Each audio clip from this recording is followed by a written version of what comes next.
Salam sejahtera buat kita semua. Salam dalam kasih Tuhan kita Yesus Kristus. Puji Tuhan. Hari ini kita akan melihat bersama-sama tangan Tuhan itu memberkati dan tangannya yang sama melawan dan memukul. Dan sebelum kita akan melihat tangan Tuhan itu memberkati umat-umatnya, memberkati anak-anaknya, dan tangan Tuhan yang sama memukul umat-umatnya, melawan umat-umatnya yang berubah setia kepada Tuhan, maka kita akan dahului di dalam doa. Mari kita berdoa. Bapa di sorga, Bapa yang kami panggil di dalam nama Tuhan Yesus Kristus. Engkau Tuhan Juru Selamat kami, Kepala Gereja kami. Hari ini kembali lagi kami bersyukur kepadamu sebab atas penyertaan-Mu, perlindungan-Mu, kami ada sebagaimana kami ada dalam keadaan tubuh yang sehat dan diberkati semua karena Tuhan. Dan hari ini kembali lagi kami mau belajar dari firman-Mu yang menjadi kekuatan kami di hari-hari ini. Oleh sebab itu sebelum kami membaca, mendengarkan, dan merenungkan firman-Mu, urapi hamba-Mu dan urapi kami semua yang terbatas ini dengan kuasa Roh Kudus, agar saat kami belajar bersama-sama lewat firman-Mu, kami pun akan mengerti dan memahami firman-Mu, isi hati-Mu, supaya kami pun jadi berkat bagi banyak orang. Berfirmanlah Tuhan, kami sudah siap untuk mendengarkannya. Di dalam nama Tuhan Yesus Kristus kami sudah berdoa. Haleluya. Amin. Puji Tuhan. Perenungan kita hari ini saya beri judul tangan Tuhan itu memberkati dan tangan Tuhan yang sama itu melawan dan memukul. Kita akan baca dalam kitab Rut pasal 1 ayatnya yang ke-20 sampai ayatnya yang ke-21. Firman Tuhan berkata, tetapi ia berkata kepada mereka, janganlah sebutkan aku Naomi, sebutkanlah aku Mara, sebab Yang Maha Kuasa telah melakukan banyak yang pahit kepadaku. Dengan tangan yang penuh aku pergi, tetapi dengan tangan yang kosong Tuhan memulangkan aku. Mengapakah kamu menyebutkan aku Naomi? Karena Tuhan telah naik saksi menentang aku, dan Yang Maha Kuasa telah mendatangkan malapetaka kepadaku. Puji Tuhan. Ayat-ayat ini adalah kisah dari satu keluarga Naomi, dan untuk lebih jelas lagi kita akan baca pada ayat 1 dan ayatnya yang kedua. Firman Tuhan berkata, pada zaman para hakim memerintah ada kelaparan di tanah Israel. Lalu pergilah seorang dari Betlehem Yehuda beserta istrinya dan kedua anaknya laki-laki ke daerah Moab untuk menetap di sana sebagai orang asing. Nama orang itu ialah Elimelek, nama istrinya Naomi, dan nama kedua anaknya Mahlon dan Kilion.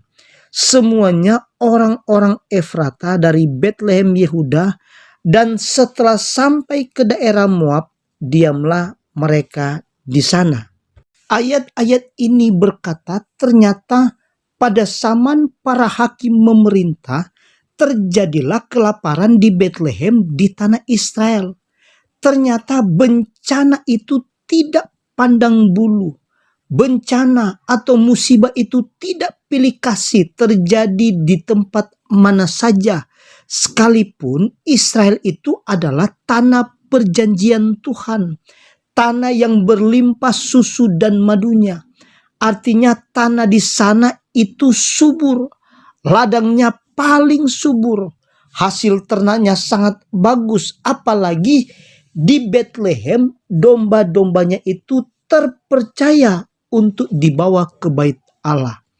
Dan Betlehem itu adalah rumah roti, rumah berkat, atau disebutkan juga rumah persekutuan.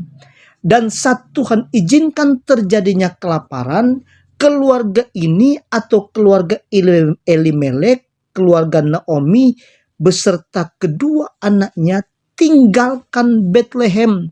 Dalam arti rohani saat Tuhan izinkan kelaparan terjadi, saat Tuhan izinkan kekurangan terjadi, pergumulan hidup terjadi, keluarga ini ambil keputusan tinggalkan rumah roti, rumah berkat atau rumah persekutuan dengan Tuhan.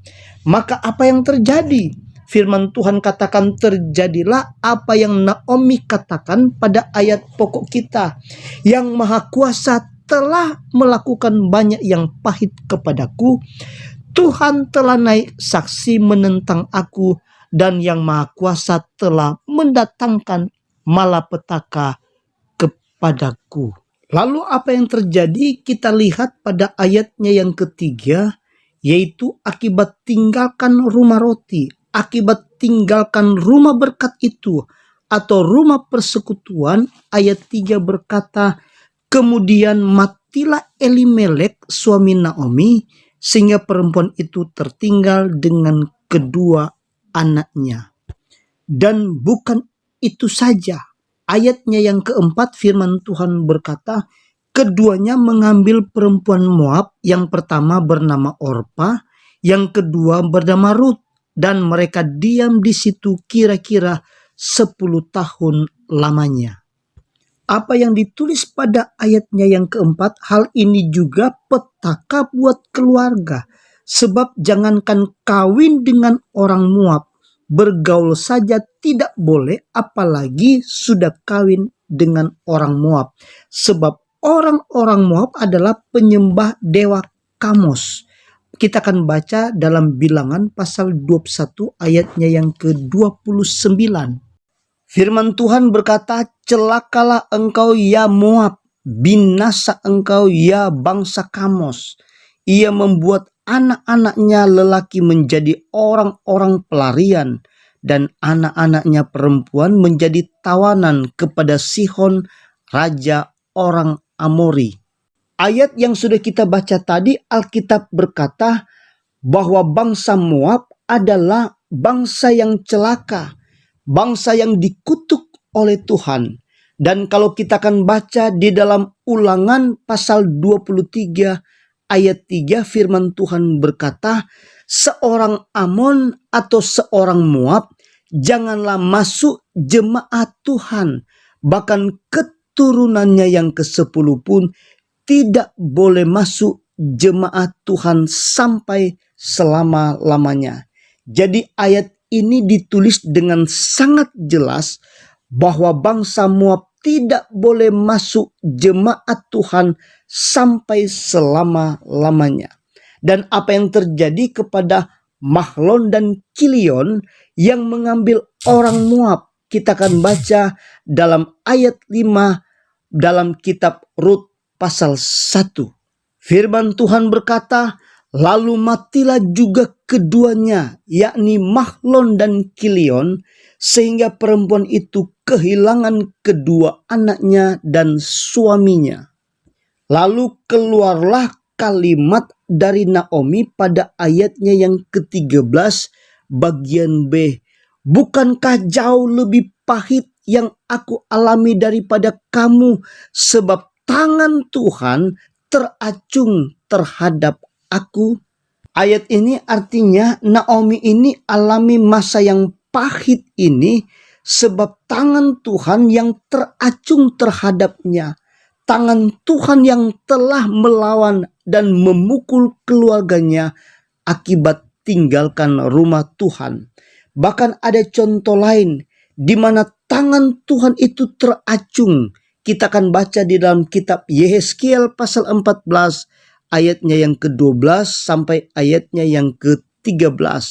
Lembaga Alkitab Indonesia memberi judul Hukuman Tidak Tertegahkan Lagi ayat 12. Kemudian datanglah firman Tuhan kepadaku, hai anak manusia, kalau sesuatu negeri berdosa kepadaku dengan berubah setia, dan aku mengancungkan tanganku melawannya dengan memusnahkan persediaan makanannya dan mendatangkan kelaparan atasnya dan melenyapkan dari negeri itu manusia dan binatang. Lalu pada ayatnya yang ke-14 berkata, biarpun di tengah-tengahnya berada ketiga orang ini, yaitu Nuh, Daniel, dan Ayub. Mereka akan menyelamatkan hanya nyawanya sendiri karena kebenaran mereka. Demikianlah firman Tuhan Allah. Jadi ayat ini berkata, sekalipun di tengah-tengah kamu ada ketiga orang ini, yaitu Nuh, Daniel, dan Ayub yang menjadi tokoh dalam Alkitab. Orang saleh takut akan Tuhan. Alkitab berkata, jika satu bangsa berubah setia kepada Tuhan, maka bangsa itu akan alami tangan Tuhan memukul. Tangan Tuhan teracung untuk melawan kepada orang-orang yang berubah setia kepada Tuhan. Tuhan Yesus memberkati kita semua. Haleluya. Amin.